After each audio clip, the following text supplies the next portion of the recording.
values,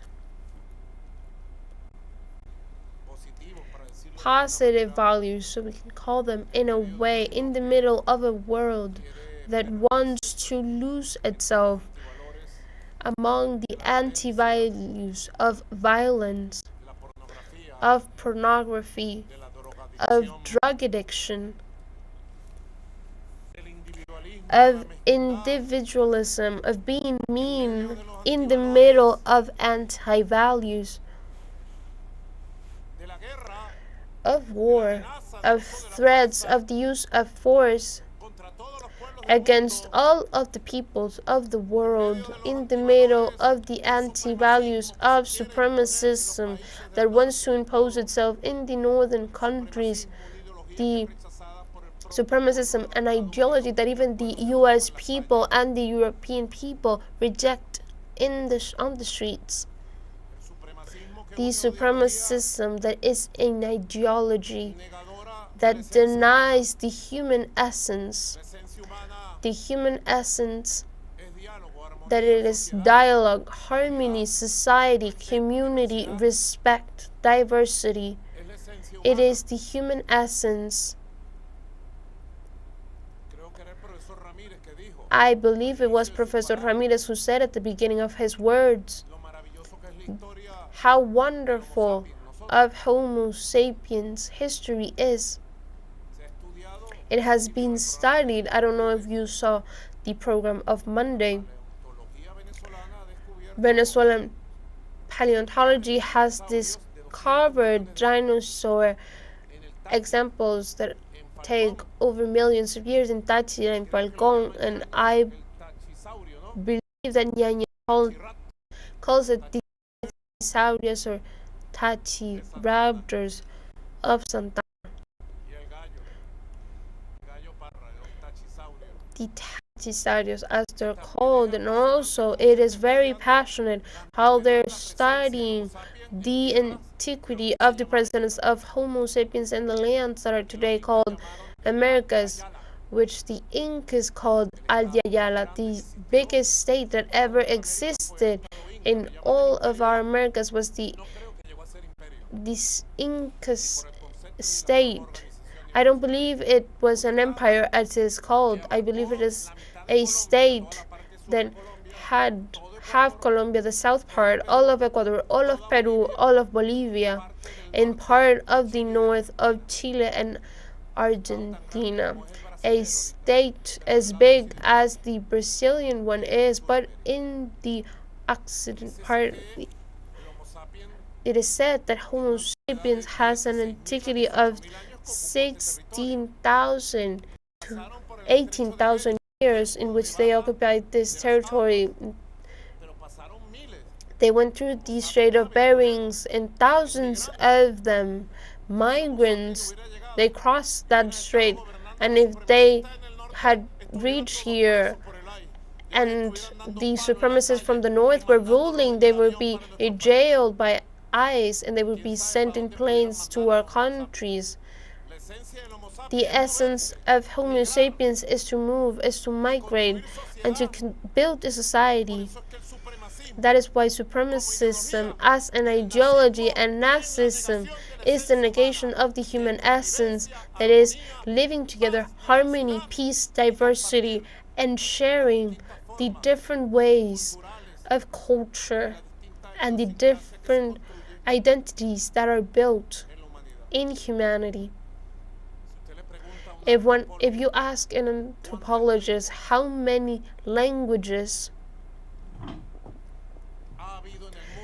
the world has had, how many languages came in African, you who are an African know it. You have a very beautiful African Nigerian shirt. 100, 200, 500. How many languages appeared? Dear Deputy, Latina Home, how many languages still exist in China? How many languages came up in Asia. 175 still exist in the Republic of China, the Popular Republic of China. 385 languages still today in China are sister Popular Republic of China, and in Asia 10,000 languages in Asian region. In countries like Vietnam, Laos, Cambodia, Singapore, Malaysia, Mongolia, etc. In Europe and in our Americas today, still some of the original people who survived the genocide of 90 million of original grandparents assassinated by the empires who came with supremacism and the cross of our Lord Jesus Christ to validate their crimes. There, Noeli. In Venezuela, there's 34 indigenous people, 34 languages just here in Venezuela, and in Americas there might be 1,000 languages. And why am I saying this? Because one has to think that humanity has always, from its root, from its trajectory and its history, has been diverse. Never has it had one single language, one thought, one culture, or one political system. Never. Under any empire in the past. So if the US empire, with its ideology that is Nazi and supremacist, thinks that it's going to uniform us all under one single thought, one single order, and one single way of thinking, it is out of epoch. They're out of the times, the historical times, because we have a very strong flag, our national flag, the yellow, blue, and red, that no one gifted to us, no one painted it for us. It was brought by Miranda, and Bolivar took it victorious in the libertarian and victorious standards all the way to Ayacucho and Junín. And I'm not inventing a story, it is the real history that was lived. It is the history that is very few times told, because if one watches a movie in a movie theater or in Netflix, one will never find the glorious history that we have. We will find other stories that they try to set up a false story, Hollywood type, where the Venezuelans are the bad guys and the supremacists are the good guys, with the forgiveness of Catites, men and women.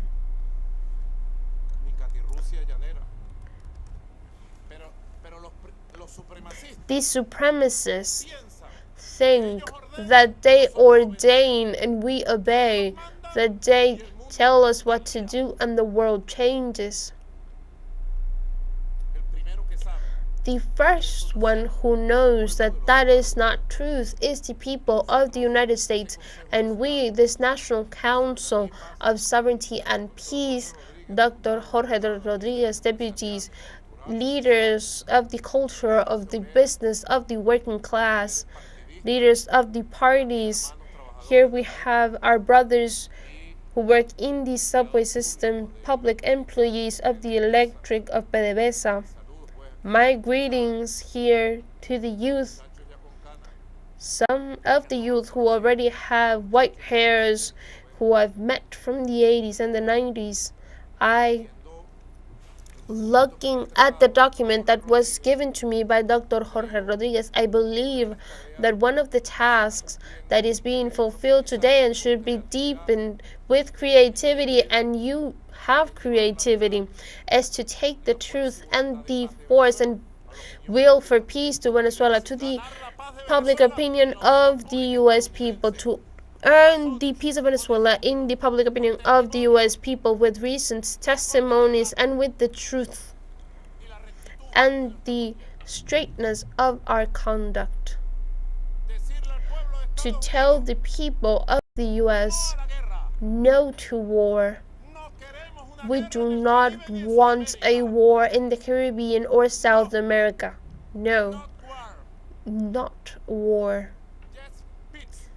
Yes, peace, not war. That's how you say it in English. No war, just peace. And the people of the United States, please.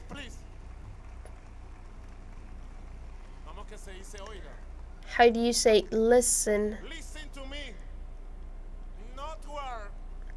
Listen, we do not war. Yes, peace to the people of the United States. From the people of the Bolivarian Republic.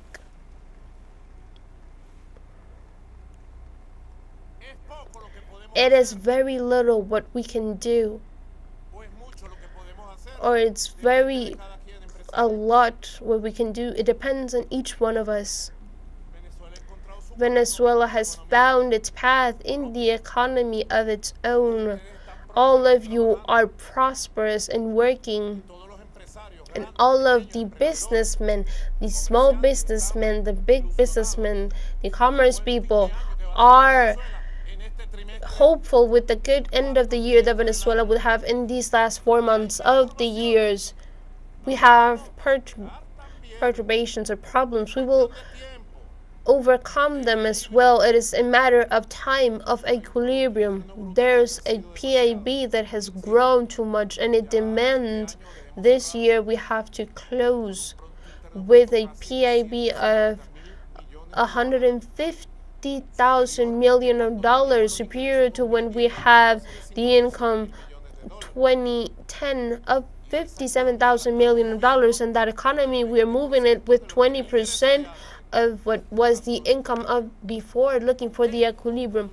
With what? With production, productivity, the substitution of imports, and making Venezuela the maker of everything, and continue to invest in house, in education, in health, in the communal circuits. And next Monday we will start giving 20,000 works finance for the communal circuits that have already been finished.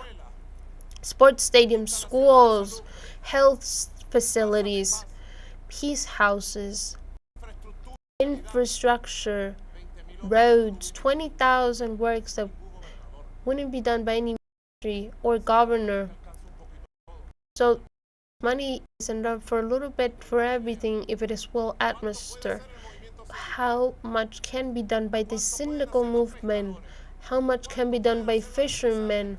How much can be done by the businessmen? How much can the cultural sector, the international communities do? How much can the political parties of the social democratic, the socialists, the Christians, how much can our brothers of evangelism do, and the Catholic churches and the Jews, to each one of us reach our equals, the intellectuals, historians, the writers, the artists, the congressmen, the universities, to take the truth of Venezuela to all of the social, cultural, political, economical sectors of the U.S. society, and to tell them no to war in the Caribbean, no to war in South America, yes to peace,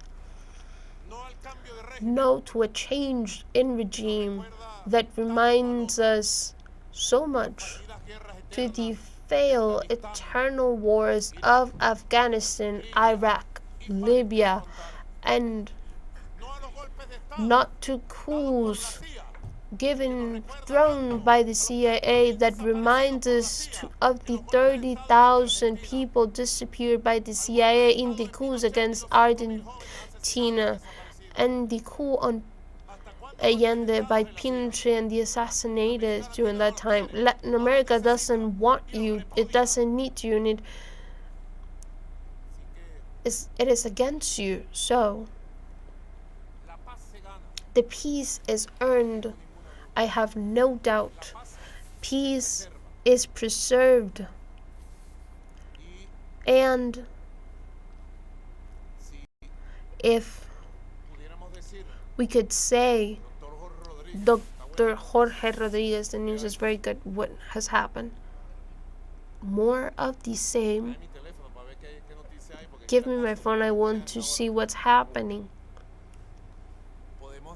We can say today, October the 15th, almost a month from this wonderful idea proposed by the National Assembly that I also joined of constituting a national council for sovereignty and peace, and calling the whole country. Today we can say, barely a month from constituted the council, the National Council for Sovereignty and Peace, that we have done a great job, and today Venezuela has a very wide consensus of Venezuelan men and women who want harmony, dialogue, peace, understanding. All of the surveys say so. All of the surveys.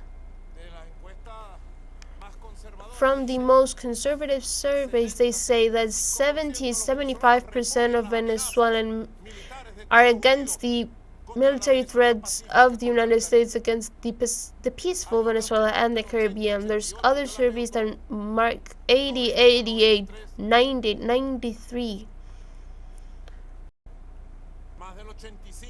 Over 85 to 90% of Venezuelan men and women reject those who, hidden either in Miami, call for an invasion of Venezuela. It is a coward behavior not to face and to hide, and from Miami call to bomb or attack militarily a homeland of noble people that would do is work and live in peace as Venezuela do. Is cowardly, and facing their cowardness, we have the bravery of the consensus of the majority who say peace, understanding, and national dialogue, respect to our sovereignty, respect to our sovereignty, respect to international law, as was very well said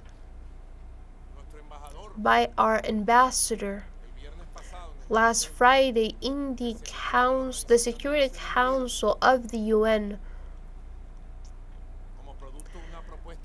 as part of a proposal that I received from Jorge Rodriguez, from the working tables, from the Councils of Sovereignty and Peace on the national level.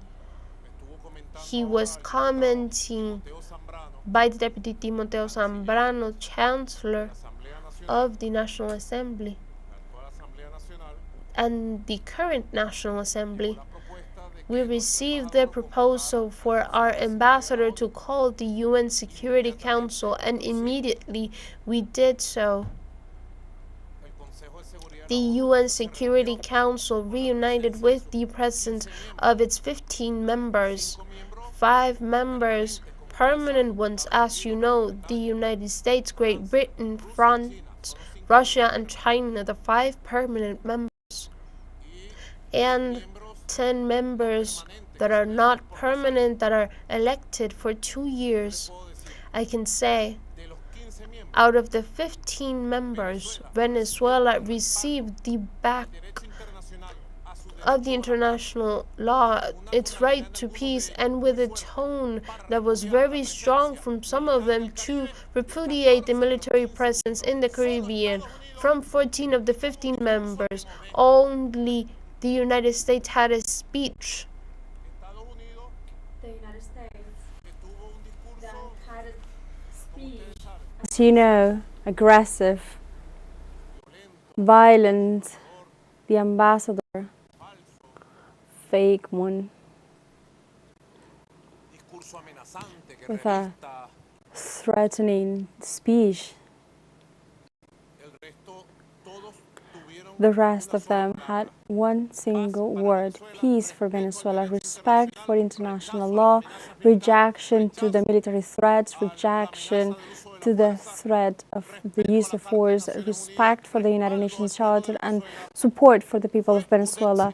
That was a success, a diplomatic victory of the diplomacy of peace of Venezuela in the United Nations. I appreciate and thank you for that proposal that in real time is coming and is being implemented The past aggressions, as all of you know, had no different aspects, no matter what color they had or taste. That when vessels arrived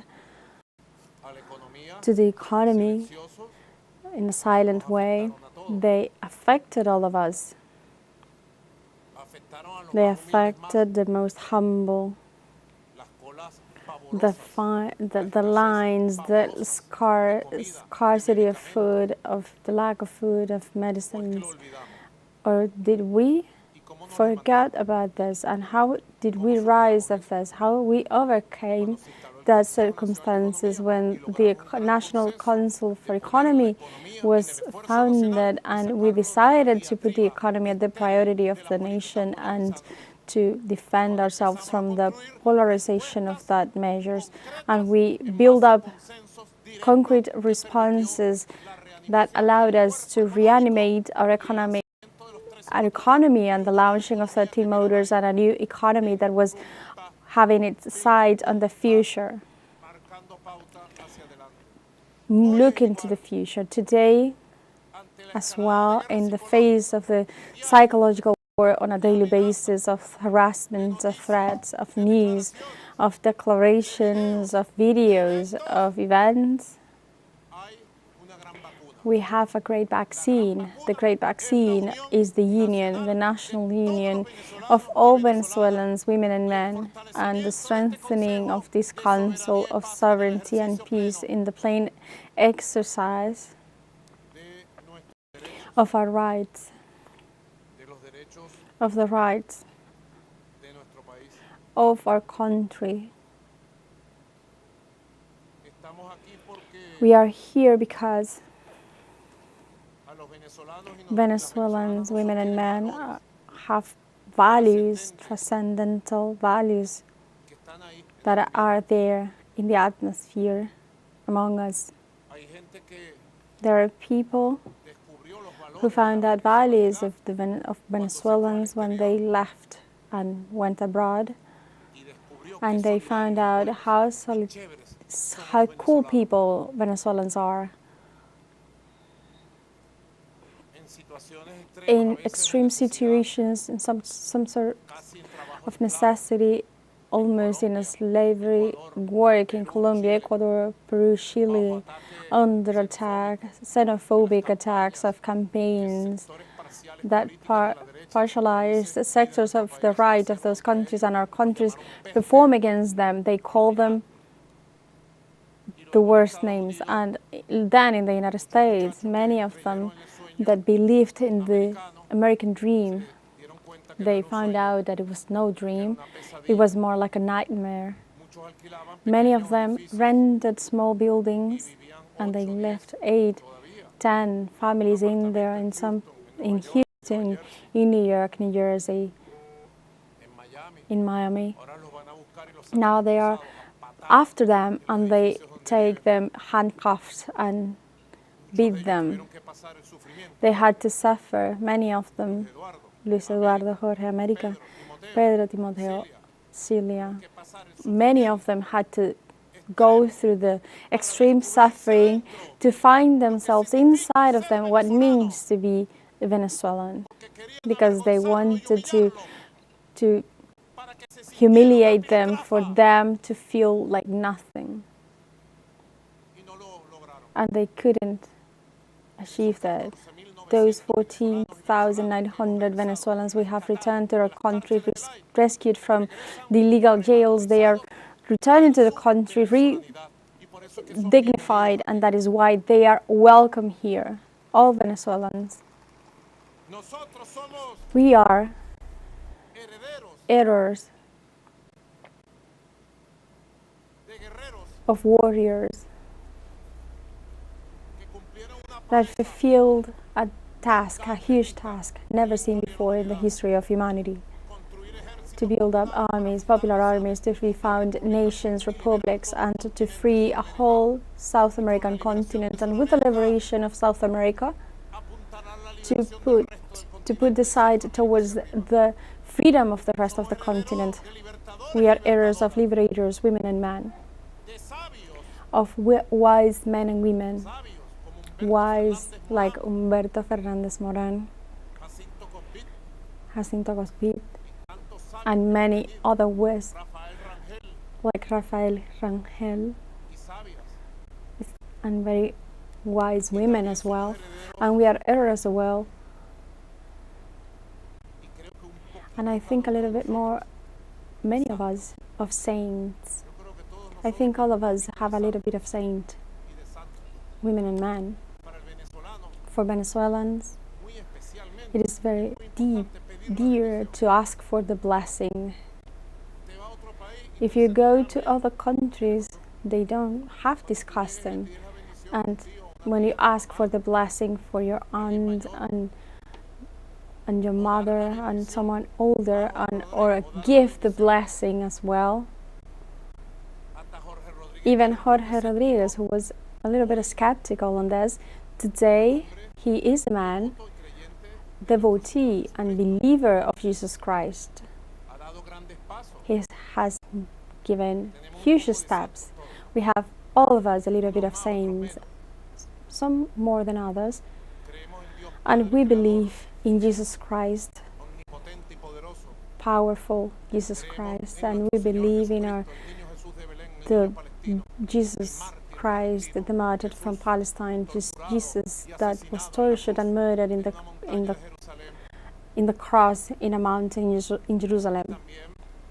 And also, as of next Sunday, we're going to have, for our national pride and our identity, Dr. Jose Gregorio Hernandez as a saint and slave of God in our homeland, and to the mother monk Carmen Rendiles as well. Those are going to be very beautiful celebrations.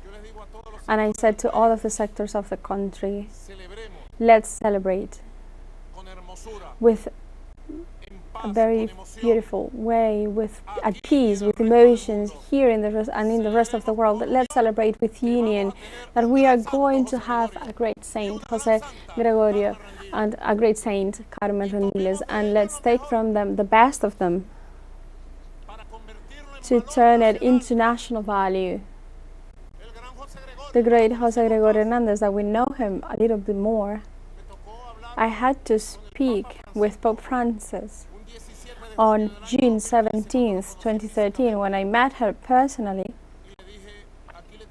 and said to him, I bring you here Jose Gregorio. And he said, who's that? And in half an hour, we could recall all of the lives of Jose Gregorio, and he compromised with us to canonize Jose Gregorio Hernandez. And Pope Francis, in his place of death, he signed perhaps his last decree as a pope after transcending life, that was becoming a saint of Jose Gregorio Hernandez and Carmen Rendiles. That's unforgettable for me.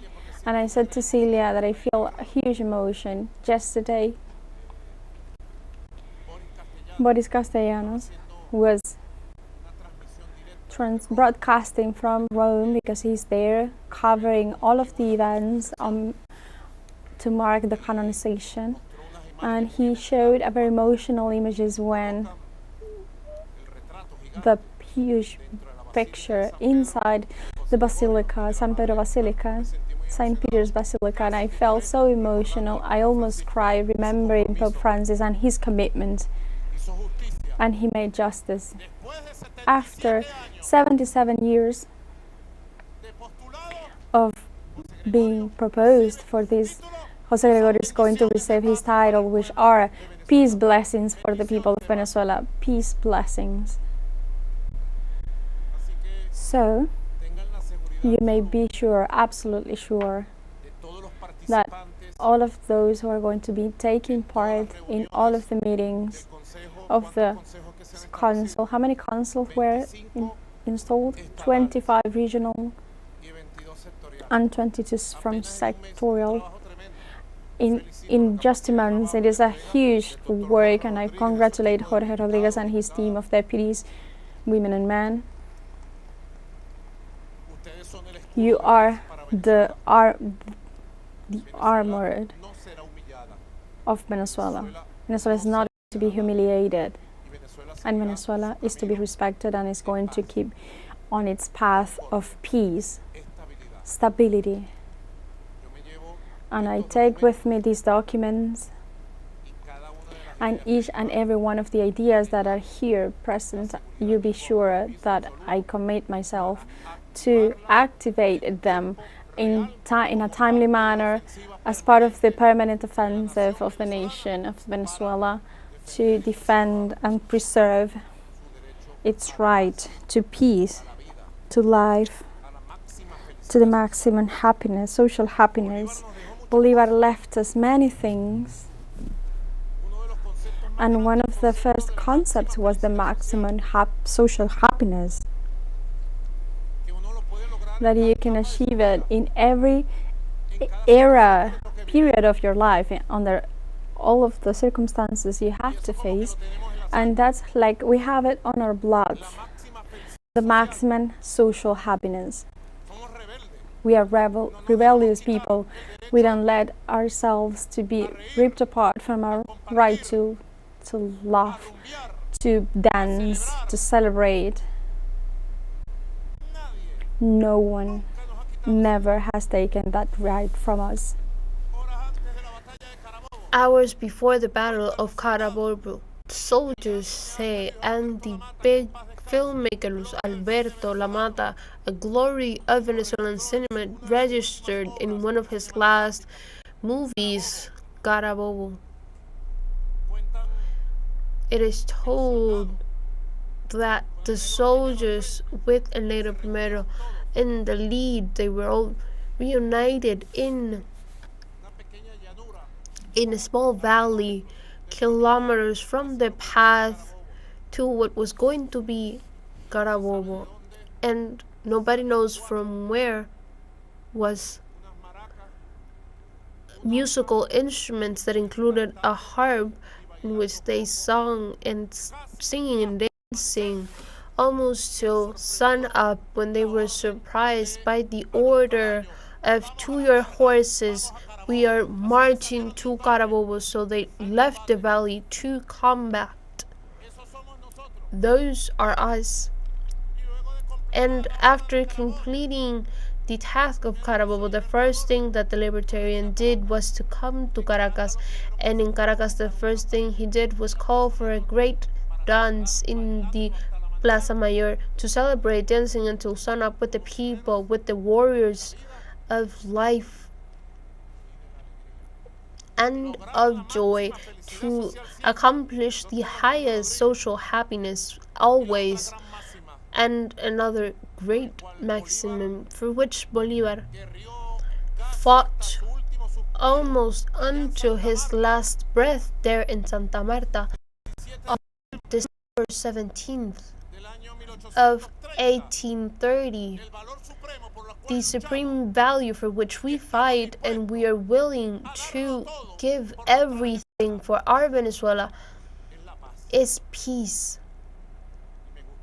And I like to bring this thought of Bolivar. And if it were possible, Dr. Jorge Rodriguez, I would propose that it be incorporated as a thought to the symbols and the logos that you use, if that were possible, if you debated the maximum thinking of the libertarian that summed all of his war efforts, all of his victories and all of his battles, all of his suffering, all of its pain. He called himself the man of difficulty, all of the difficulties that he had to face. Of him, Martí said, we can't talk about calm of a man who never had it. He looked for combat because he had a superior ideal: freedom, the equality, the republic, the identity of our people.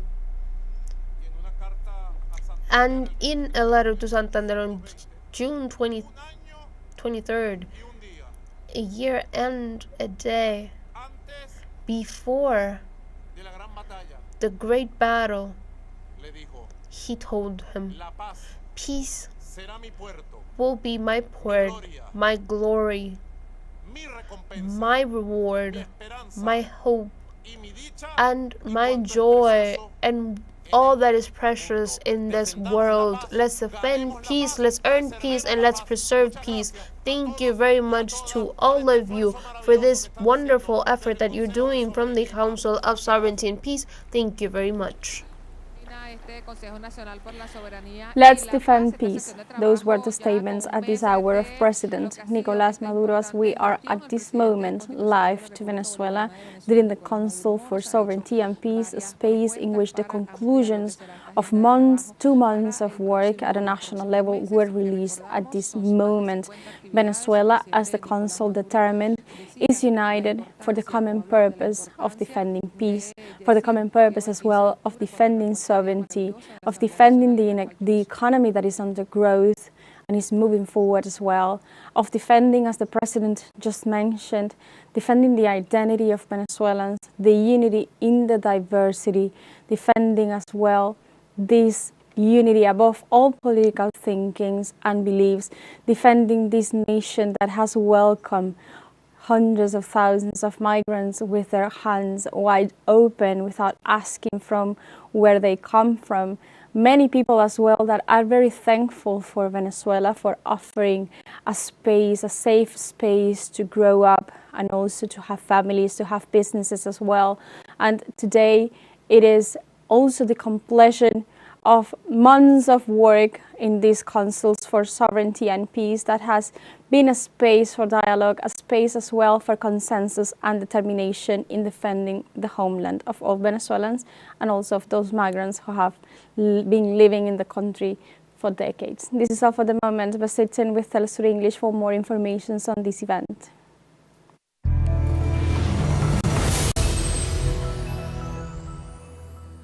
What is happening in China? Everything you want to know about current affairs, politics, economy, culture, and technology, summed up in a single program. China Now by teleSUR. There are events that shock the world. Every piece of news becomes a story, and we bring those stories to your screen, because the voices of the people are the protagonists. From the South, get connected and stay informed through a multi-platform, only on teleSUR. El mundo se mueve constantemente y todos los días se generan nuevos sucesos. Se mueve la geopolítica mundial. Nos preguntamos, ¿qué hay detrás de cada acontecimiento? ¿Cuáles son las consecuencias y cómo nos afectan? Ante estas preguntas, buscaremos poner el punto en la I.